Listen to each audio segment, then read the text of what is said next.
The term culture originates from the Latin word cultivate.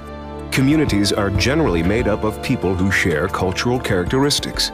These cultural characteristics are defined by various influences, including geographical, spiritual, and agricultural considerations.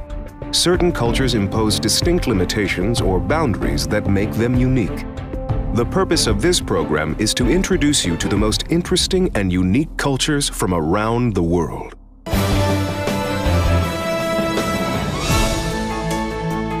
Today, we will venture to Transylvania, a country that has forever been associated with the terrible Count Dracula. Bram Stoker's novel about the bloodthirsty Count made this country world-renowned. We, however, are more interested in this country's unusual culture than a fantasy tale. Unlimited speed for all vehicles outside urban areas, ubiquitous powerful motorcycles, a horse-drawn tram, and a parliament established back in 979 AD. This is the Isle of Man. It is an island in the middle of the Irish Sea, the kingdom of herring fishing.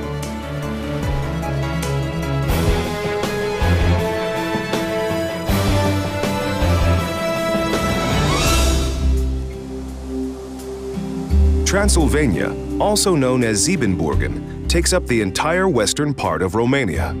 The natural and historical boundary of Transylvania is formed by the southern and western Carpathian mountain range, which surround this harsh, natured area. Alongside a Romanian majority, a significant Hungarian minority also lives in Transylvania. Over the centuries, many Germans lived here as well. During the communist era, and especially after its fall, many Germans moved back to their homeland. It has always been common knowledge that Romanians were mostly lumbermen and shepherds.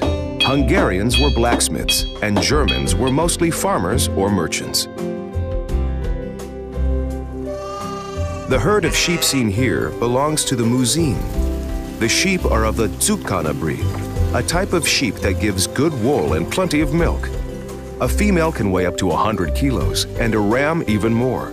Apparently, the sheep milk, cheese, and wool are not in much demand, so it is possible that the shepherd may return to his original profession in the forest.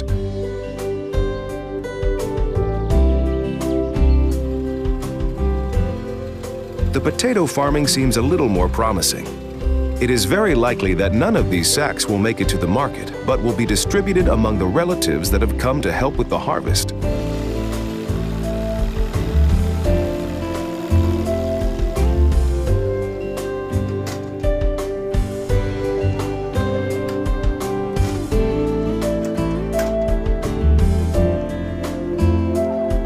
In stark contrast, this winemaker, Todorut Florian, save for one helper, will be left to tend to his vineyard by himself. Ever since he has retired, he grows wine on 40 acres. He cultivates 3 types of grapes: Traminer, Muscat, and Riesling.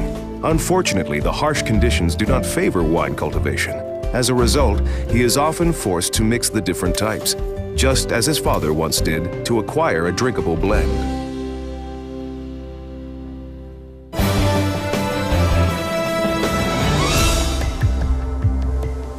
Despite the harsh living conditions and the back-breaking labor, farmers consider themselves lucky. A livelihood is not easy to come by in Transylvania or in Romania as a whole. The people are often driven to extremes, just as these gypsies living on a skip. They work hard day after day collecting scraps of metal from the piles of waste and soil.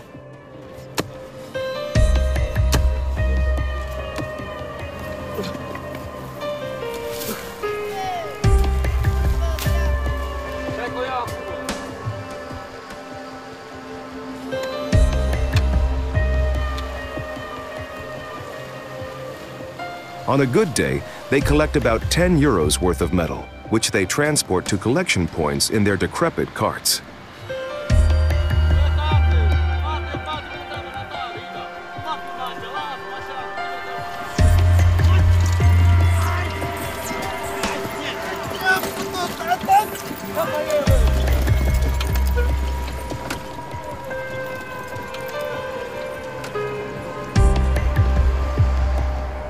Romania is part of the Balkans, and as such, is subject to somewhat strange regulations governing the roads. On these poor roads, you are likely to see cars, motorcycles, herds of donkeys and sheep, even horse and ox-driven carts. The coachmen usually build their own carts, and to do so, they often use the chassis and tires of old vehicles. They'll basically use anything they can get their hands on.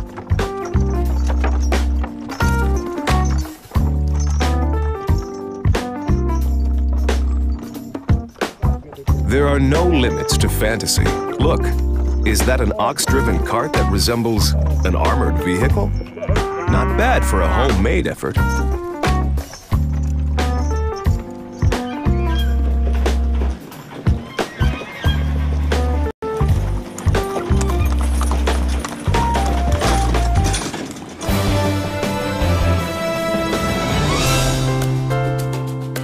Brasov is a town in Transylvania established by Germans. It was initially named Kronstadt. Speaking of names, it may be worth a mention that in the 1950s, this town went by the name Orosel Stalin after one of history's greatest villains. Legend has it that a rat catcher called the Pied Piper of Hamelin led 130 children away from the town of Hamelin in Saxony. When the Saxons built Brasov in the 13th century, they did so with a German influence. There is plenty of evidence to suggest strong German influence all over Transylvania.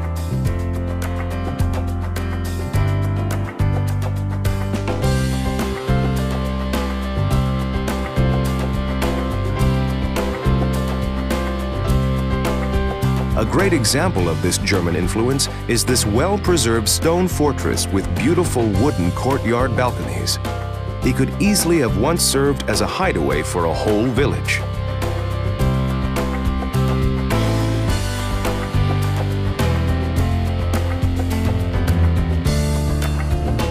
Saxon influence is also obvious in the historical center of Sibu, which is one of the initial 7 principal towns widely inhabited by Germans. This is the origin of the name Siben Burgen, now Transylvania.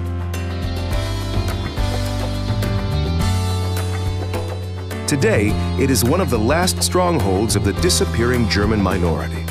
Given the typical German architecture, many visitors can become unsure whether they really are in Romania.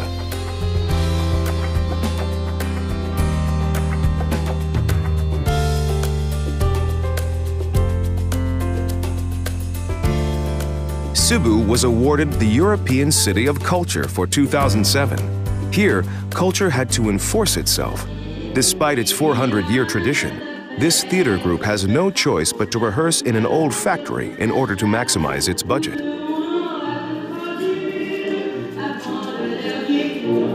The government supports culture less and less, continuously reducing grants. Times are tough in general, not just for cultural projects.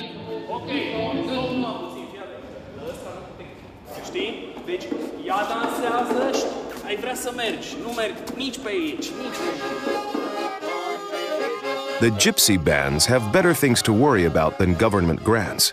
They can earn a good living working in pubs or even entertaining at christenings. Some bands do well performing outside of Romania.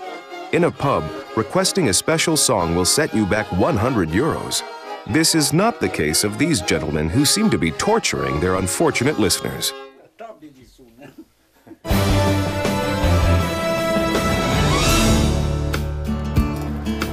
Istvan was born to work with metal. He has grown up in a blacksmith's workshop starting from about the age of 2. From the age of 9, his grandfather allowed him to work unsupervised. He got to shoe his first horse only a few years later. One need not be a specialist to recognize that Mr. Gabora enjoys his work and that he is exceptionally good at it.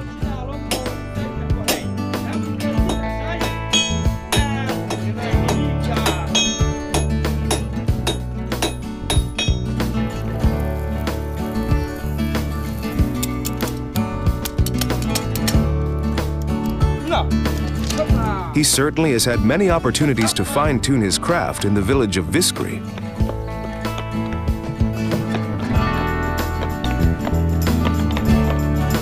Viskri lies in the eastern part of Transylvania. Its fortified church, built in 1100, has been on the UNESCO National Heritage Site list since 1993. The picturesque ambience of the village is further enhanced by one significant inhabitant, Charles, the Prince of Wales. It is no joke. The prince has purchased a homestead in the village. It is a refurbished building and rather humble, but it does include a bathroom. Through his purchase, the heir to the British throne wished to aid the preservation of the unique architecture. And the prince apparently has a blood tie to Romania. His great-great-aunt Mary was Romania's queen.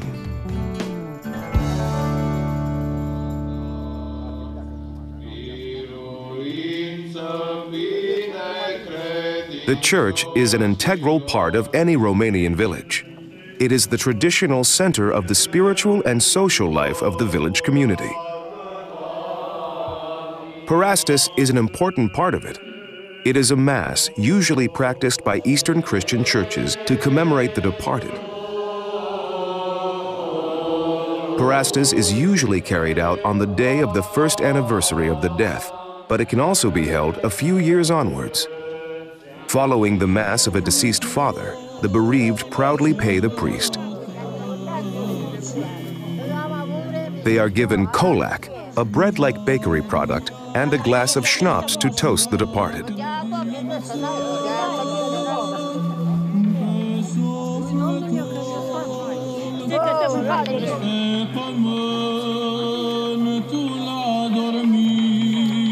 The parastas continues at the gravesite where the priest recites prayers designated especially for this service.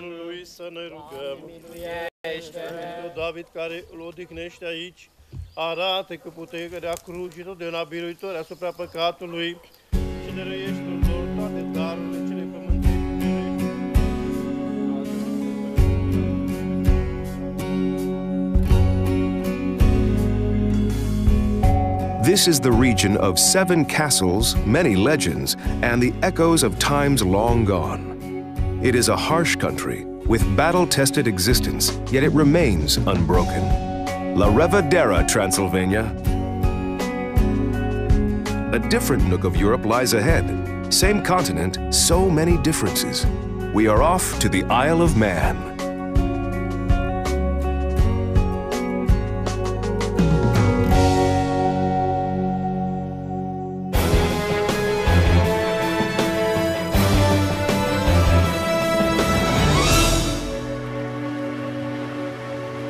Welcome to the Isle of Man.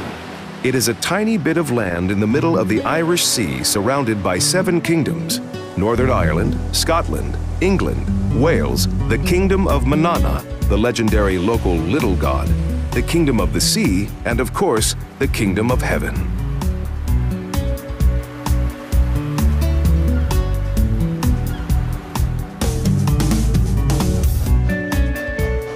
"80,000 people live on a surface area of 572 square kilometers.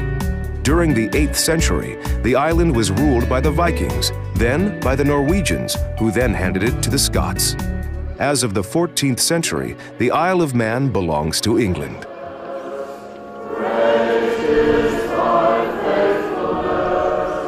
Though Great Britain owns the Isle of Man, it is a self-governing British Crown dependency. As such, it has its own judicial system, its own domestic and monetary policy, and its own legislative council. The Parliament of Man, also known as Tynwald, is one of the world's oldest continuously functioning parliaments. It was established 1,000 years ago. Its annual ceremonial meeting takes place in July on Tynwald Hill. That day also commemorates the island's National Day. All the important representatives of the state converge to hear about new laws enacted by Tynwald during the previous year.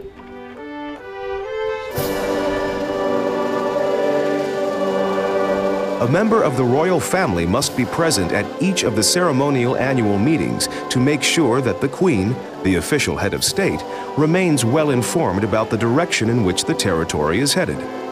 Though she is responsible for the territory's destiny, she cannot influence it directly in any way. So, while the locals peacefully dictate all domestic affairs, the United Kingdom, headed by Her Majesty the Queen, is responsible for the territory's good management. Seems like a pretty good deal.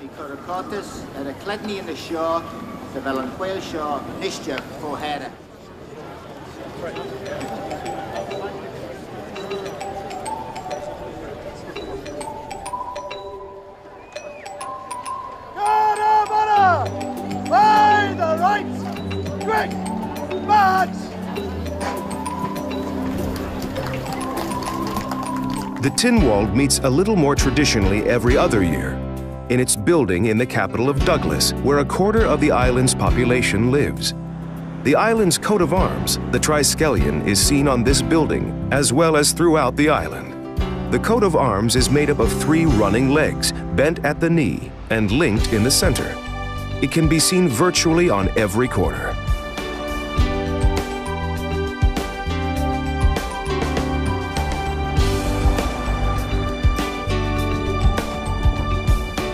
The interlocked Triskelion is supposed to mean the symbol of the sun, but the inscription, Quoican juturus stabit, whithersoever you throw it, it will stand, could be interpreted as the symbol of stability. Whatever its exact meaning, there certainly is no lack of visibility for this symbol on the island.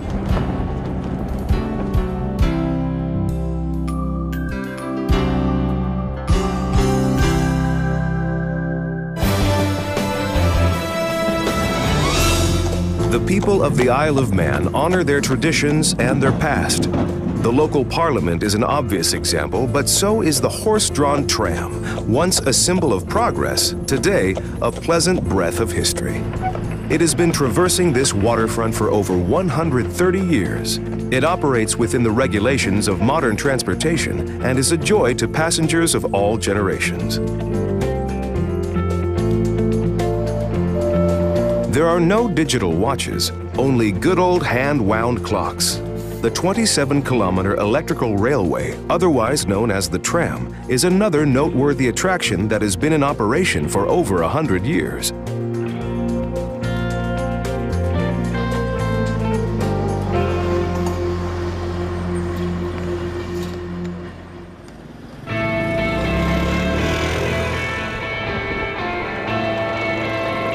The Isle of Man is the regular annual host to the oldest motorcycle race in the world, the Tourist Trophy. Bikers rip down these winding roads on their motorcycles at an average speed of 200 kilometers per hour.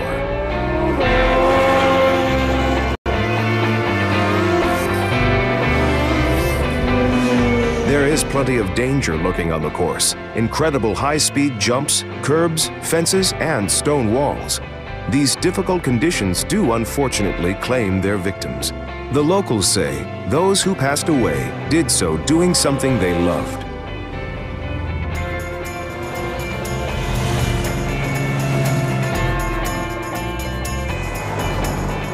The inhabitants of Man believe their island is the best location in the world for racing.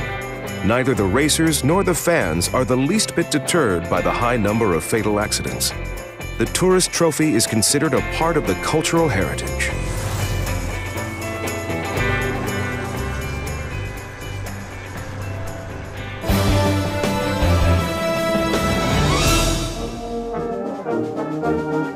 This is not the only competition that the locals are addicted to. Here in the town of Castleton, we find the Gothic castle known as Russian, built in the 16th century, and the most historically important place on the island. The most important event of this little town is the World Championship Old Bathtub Race. All participants must dress up in something funny, sign up for one of the events, and most of all, be willing to get wet.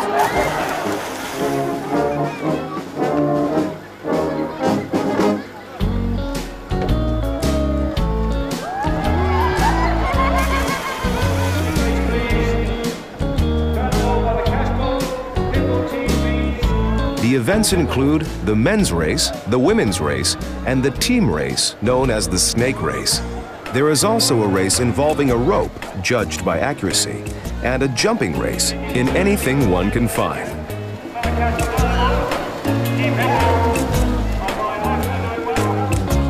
The highlight of the day is the rowing race in old metal bathtubs. The championship is organized by a group that calls itself the Association of All Drunkards and is sponsored by local breweries. Needless to say, the association and the breweries ensure that it is always a merry event.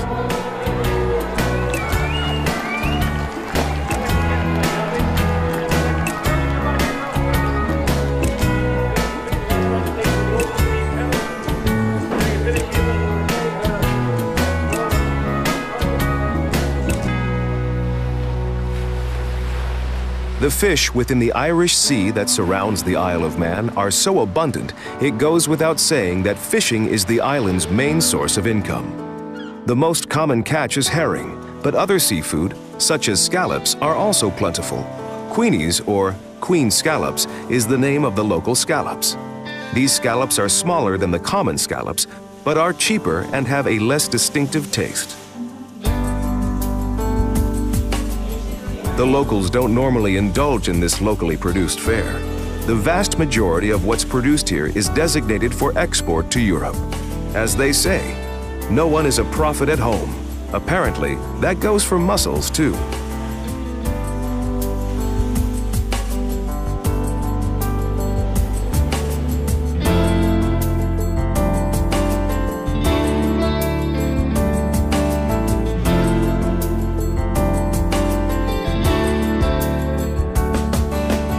One, two, three, four. You count well. What you see here are Manx show sheep, known as Lotan. This breed nearly became extinct in the 1950s. Fortunately, though, a certain Greek man, Mr. Stereopoulos, moved to the island and decided to revive the breed. He fell in love with the beautiful Mrs. Diana, but it was later learned that he was actually enchanted by her sheep. They are bred mostly for their meat. The sheep's meat is quite low in fat and cholesterol. As such, it is in great demand by prestigious London restaurants.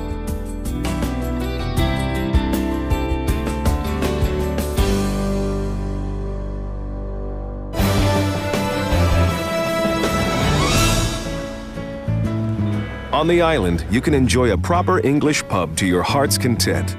Here, the owner of the pub also runs the local brewery. He understandably has the same passion for beer as do his guests.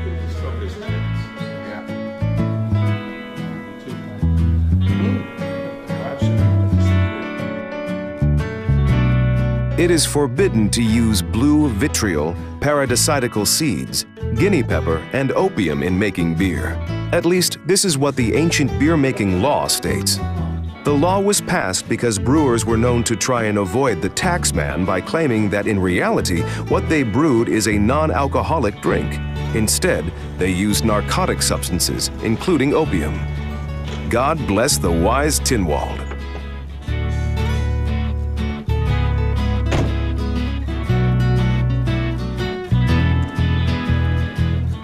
Today, local beer is considered relatively good.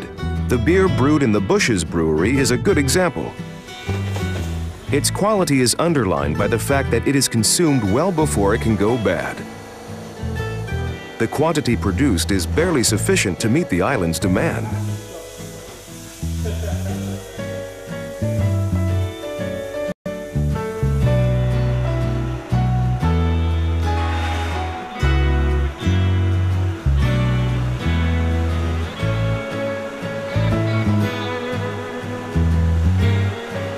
As Martin, the owner, likes to say, the Isle of Man is nothing but 80,000 alcoholics living on a single rock. He could not have chosen a better place for his business.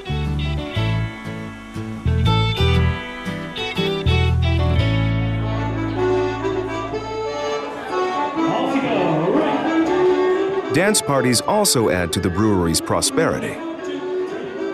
This is one of many. They are usually held on farms where the farmers get to enjoy local delicacies, gossip, and have a good time.